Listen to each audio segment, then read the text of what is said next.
Good morning, नमस्ते। आप सभी का ऑनलाइन क्लास में स्वागत है।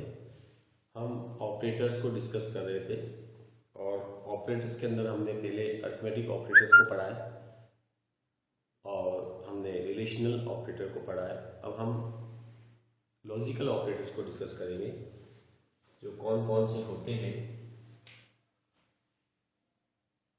लॉजिकल ऑपरेटर्स के अंदर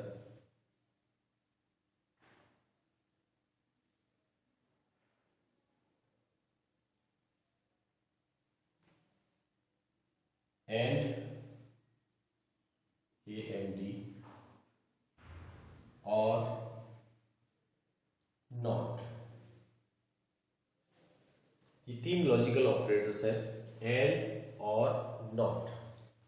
अगर अपन हिंदी मीनिंग समझेंगे, एंड कहाँ लगता है?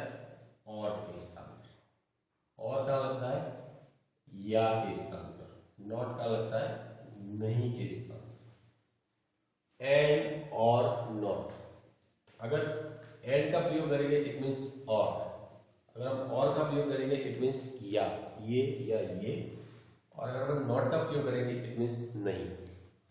इसके सी के सिंबल्स देखिए आप, जो सी लैंग्वेज में हम इसके सिंबल्स यूज करेंगे। अगर हम एंड ऑपरेटर का प्रयोग करना चाहते हैं तब हमें दो एंड साइन काम मिलेंगे। ये सिंबल यूज करना पड़ेगा अगर हम एंड ऑपरेटर का प्रयोग करना चाहते हैं। अगर हम और ऑपरेटर का प्रयोग करना चाहते हैं तो दो पाइप साइन, इनको पाइप साइन कहते हैं, दो खड़ी लाइनें आएंगी, वो आपके और ऑपरेटर का प्रयोग करेंगे। और नॉट के लिए सिर्फ और सिर्फ एक्सक्लेमेशन साइन जो है वो नॉट ऑपरेटर का प्रयोग करता है। तो ये ऑपरेटर के सिंबल्स आपको याद होना जरूरी है। जैसे रिलेशनल के अंदर ये सिंबल्स थे और लॉजिकल के अंदर एंड और नॉट, इसके अंदर ये सिंबल्स है। तो ये सिंबल्स ही हमें काम में लेने हैं। हम प्रोग्राम के अंदर ये नहीं लिखेंगे, हम प्रोग्राम के अंदर सिंबल्स लिखेंगे, जो सिंबल्स सी के सिंबल्स है। हम मैथमेटिकल सिंबल्स का प्रयोग नहीं कर सकते, हम सी के सिंबल्स को पढ़ेंगे, उनका मीनिंग वही है। एंड और एंड सिंबल लगाएंगे तो वर्क वही करेगा। होता क्या है, ये जब एंड और नॉट का प्रयोग करते हैं हम, तो एंड जो है वो दो कंडीशन के बीच में लगा होता है। सपोज आपकी कंडीशन C1 एंड C2, तो ये जो स्टेटमेंट है ये कब ट्रू होगा?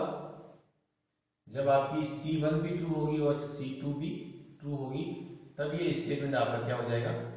ट्रू होगा। ये पूरा स्टेटमेंट ट्रू कब होगा? व्हेन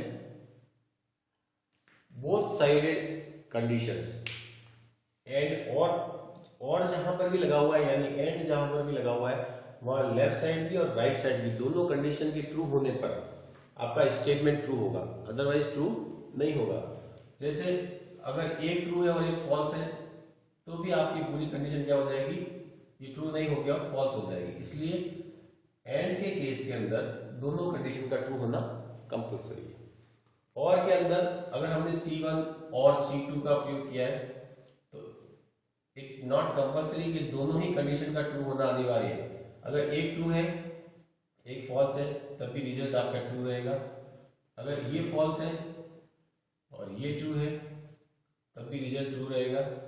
कोई भी एक फॉल्स है कोई भी एक ट्रू है तब भी चलेगा, तब भी रिजल्ट ट्रू होगा। लेकिन और अगर दोनों कंडीशन ट्रू है तब भी आपका रिजल्ट ट्रू आएगा।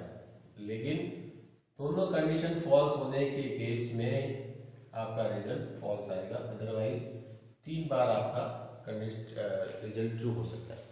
और के अंदर जो लेफ्ट साइड और राइट साइड दोनों तरफ जो हम कंडीशन का प्रयोग करेंगे, दो कंडीशन चेक करेंगे, तो लेफ्ट साइड की कंडीशन और राइट साइड की कंडीशन दोनों में से किसी एक का ट्रू होना जरूरी है, तो आपका स्टेटमेंट ट्रू हो जाएगा। दोनों ही ट्रू हो जाएंगे तो भी ट्रू होगा। फॉल्स उस केस में होगा जब दोनों ही क्या होंगे? फॉल्स होंगे। और जहां पर नॉट लगा हुआ है इट मीन्स जो कंडीशन हमने लिखी है वो नहीं होगी, तब ट्रू होगा।